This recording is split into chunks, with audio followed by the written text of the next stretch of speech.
ನೋಡಿದ್ರ ನವಾಬರೇ, ನಮ್ಮ ದೇವರನ್ನು ಹೇಗೆ ಗೌರವಿಸಬೇಕೆಂಬುದು ನಮ್ಮಿಬ್ಬರಿಗಿಂತ ನಿಮ್ಮ ಅಲ್ಲಾನಿಗೆ ಚೆನ್ನಾಗಿ ಗೊತ್ತು. ನಾವೆಲ್ಲಿ ತಪ್ಪಿದರೂ ಅವನು ತಿದ್ದಿ ತೋರಿಸುತ್ತಲೇ ಇರುತ್ತಾನೆ ಅಲ್ಲವೇ? ಖುದಾವಂದ, ಮಾಫ್ ಮಾಡಬೇಕು. ತಮ್ಮ ಮಹಿಮೆ ತಿಳಿದ ತಪ್ಪು ಮಾಡಿಬಿಟ್ಟೆ. ಯಾ ಅಲ್ಲಾಹ್ ಪರ್ವರ್ದಿಗಾರ್, ನನ್ನನ್ನು ದಂಡಿಸು. ಸ್ವಾಮೀಜಿ, ನಿಮ್ಮ ದೇವರಿಗೂ ನನ್ನನ್ನು ದಂಡಿಸುವಂತೆ ಹೇಳಿ. ಪಶ್ಚಾತ್ತಾಪದಿಂದ ಪರಿಶುದ್ಧರಾದವರನ್ನು ನಮ್ಮ ರಾಮ ಎಂದೂ ಶಿಕ್ಷಿಸುವುದಿಲ್ಲ. ಹಾಗೇನು? ಹಾಗಾದ್ರೆ ನಿಮ್ಮ ರಾಮನಿಗೆ ನಾವೇನಾದರೂ ಸೇವೆ ಮಾಡಲೇಬೇಕು.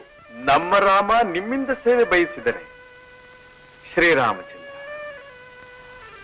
ನವಾಬರೇ, ತುಂಗಭದ್ರಾ ತೀರದಲ್ಲಿರುವ ಮಂಚಾಲೆ ಗ್ರಾಮವನ್ನು ನಮಗೆ ಕೊಡುವಿರಾ? ಏನು ಮಂಚಾಲೆ ಗ್ರಾಮವೇ?